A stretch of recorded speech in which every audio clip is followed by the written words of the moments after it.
नमस्कार। हर हर महादेव। आप देख रहे हैं दीर्घ सिटी, आपका अपना स्थानीय न्यूज चैनल, जहां हम आपको प्रतिदिन बाबा नगरी की हर धार्मिक, सांस्कृतिक और सामाजिक गतिविधियों की विश्वसनीय और विस्तृत जानकारी पहुंचाते हैं। आज के इस विशेष प्रसारण में हम लेकर आए हैं बाबा बैद्यनाथ धाम में प्रातःकाल संपन्न हुई श्रृंगार पूजा से जुड़ी संपूर्ण जानकारी। इस दिव्य अनुष्ठान की विधि, मंत्रों का प्रयोग, पंडा समाज की भूमिका और श्रद्धालुओं की आस्था का अद्भुत संगम, सब कुछ जानिए हमारे साथ सिर्फ देवघर सिटी पर। देवघर झारखंड में स्थित बाबा बैद्यनाथ धाम भगवान शिव के 12 ज्योतिर्लिंगों में से एक है और ये शक्ति पीठ के स्वरूप भी पूजनीय है। यह धाम भारत के कोने कोने से आने वाले लाखों श्रद्धालुओं की आस्था का केंद्र है। यहाँ हर एक सुबह होती है एक विशेष पूजा, प्रातःकालीन श्रृंगार पूजा, जो शिव भक्तों के लिए एक अलौकिक अनुभव होता है। देवघर मंदिर में प्रतिदिन होने वाली श्रृंगार पूजा में आक के फूल, धतूरा, बेलपत्र और अन्य विशेष पुष्प प्रयोग में लाए जाते हैं, जो आमतौर पर हर किसी को सहज रूप से उपलब्ध नहीं होती। इन पुष्पों को शुद्धता और सुरक्षा के साथ मंदिर तक पहुंचाने की जिम्मेदारी पूर्व से सरकार की जेल पुलिस निभाती है। दरअसल देवघर स्थित जेल परिसर में विशेष रूप से इन पुष्पों के बाग लगाए गए हैं, जहां आग, धतूरा, बेल वृक्ष आदि को सुरक्षित और नियमित रूप से उगाया जाता है। यह स्थान इसलिए उपयुक्त माना गया है क्योंकि जेल परिसर को शुद्ध, नियंत्रित और अनिधित पहुंच से सुरक्षित माना जाता है, जिससे इन फूलों की पवित्रता और परंपरागतता बनी रहती है। हर दिन तड़के जेल पुलिस के जवान विशेष अनुमति और अनुशासन के साथ इन फूलों को जेल परिसर और आसपास के क्षेत्रों से इकट्ठा करते हैं और एक निर्धारित समय पर विशेष थालियों या टोकरी में विविध रूप से रखकर उन्हें बाबा मंदिर तक पहुंचाते हैं।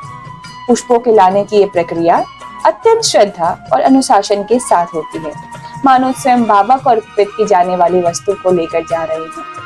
श्रृंगार पूजा में इन फूलों का महत्व केवल धार्मिक नहीं बल्कि आध्यात्मिक भी है और इसलिए इनकी संग्रह व आपूर्ति में किसी भी तरह की लापरवाही नहीं की जाती है। ये एक ऐसी सांस्कृतिक परंपरा है जिसमें जेल पुलिस सेवा के साथ साथ भक्ति और समर्पण भी समाहित है। पूजा की शुरुआत होती है पवित्रीकरण मंत्र, जिसके माध्यम से गर्भगृह, पूजन सामग्री, पूजक गण और वातावरण को शुद्ध किया जाता है।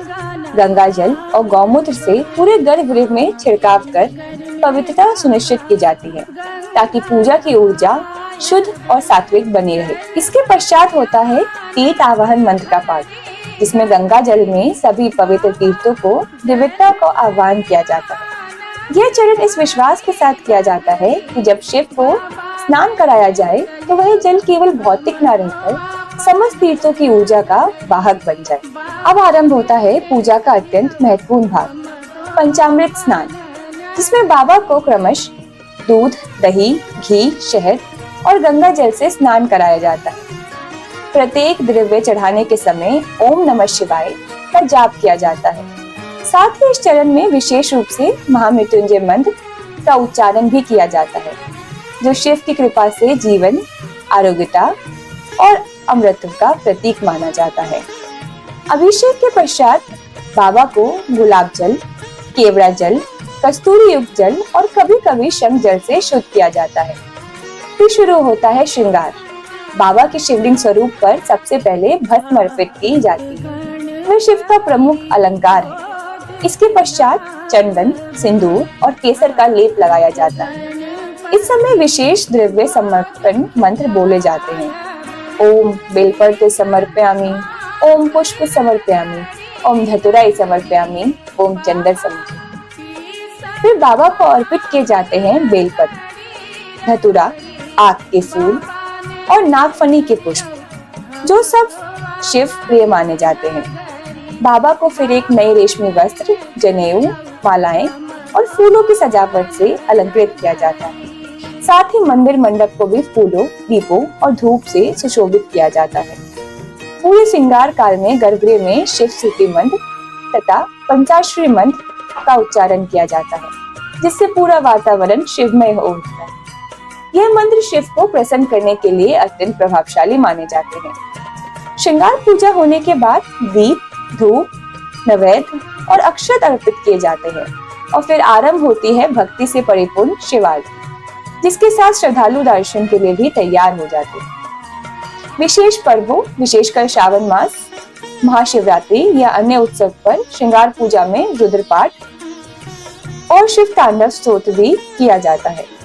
यह मंत्र और स्तोत्र ब्रह्मांडीय ऊर्जा का शिव स्वरूप को जागृत करते हैं और श्रद्धालुओं को आध्यात्मिक अनुभव प्रदान करते हैं।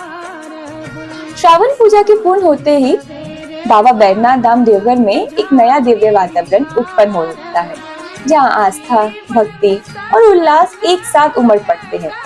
जैसे ही सरदार पंडा और मुख्य पुजारीगण द्वारा आरती और नैवेद्य अर्पण कर पूजा का समापन किया जाता है, वैसे ही गर्भगृह के कपाट धाम श्रद्धालुओं के दर्शन हेतु खोल दिए जाते हैं।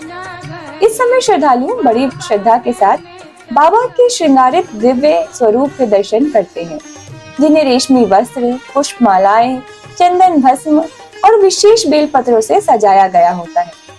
दर्शन का यह क्षण अत्यंत पावन माना जाता है और मान्यता यह है कि श्रृंगार के तुरंत बाद बाबा के दर्शन करने से मनोकामनाएं शीघ्र पूर्ण होती हैं। भक्त हर हर महादेव, जय शिव शंभू और बोलबम के जयकारों के साथ दर्शन करते हैं और कुछ श्रद्धालु शांति से बाबा के समक्ष ध्यानस्थ हो जाते हैं। गर्भगृह में दर्शन का क्रम विशेष रूप से नियंत्रित और व्यवस्थित होता है, ताकि सभी को क्रमवार दर्शन का अवसर मिल सके। इसके साथ ही मंदिर परिसर में अन्य दैनिक पूजा जैसे रुद्राभिषेक, लघु रुद्र, महामृत्युंजय जाप भी आरंभ हो जाते हैं, जिनके लिए भक्त पहले से ही पंजीकरण कराते हैं। श्रृंगार पूजा के बाद समय बाबा नगरी में एक दिव्य उत्सव के जैसे होता है, जहाँ भक्ति की लहरें पूरे परिसर में बहती हैं और श्रद्धालु उस ऊर्जा से स्वयं को धन्य मानते हैं। यही वह पल है जब देवघर की आत्मा जागृत होती है और श्रद्धा, शिव तत्व और संतोष का अनुभव एक साथ हर मन में होता है। आज की श्रृंगार पूजा की संपूर्ण जानकारी यही समाप्त होती है। कल फिर जुड़िए हमारे साथ देवघर के धड़कनों और बाबा बैद्यनाथ के प्रतिदिन के पूजन से जुड़ी ताजा अपडेट्स के लिए। श्रावणी मेला हो या देवघर की कोई और धार्मिक, सांस्कृतिक या प्रशासनिक जानकारी, आप सब कुछ मिलेगा एक ही जगह। आप सभी श्रद्धालुओं और दर्शकों से अनुरोध है कि देवघर से जुड़ी ताजा जानकारी, ट्रैफिक प्लान, दर्शन व्यवस्था और फोटो वीडियो अपडेट्स के लिए हमारे फेसबुक पेज देवघर सिटी को फॉलो करें और हमारी वेबसाइट www.devgharcity.com पर नियमित रूप से विजिट करते रहें। देवघर की हर धड़कन अब आपके साथ। हर हर महादेव, जय बाबा बैद्यनाथ।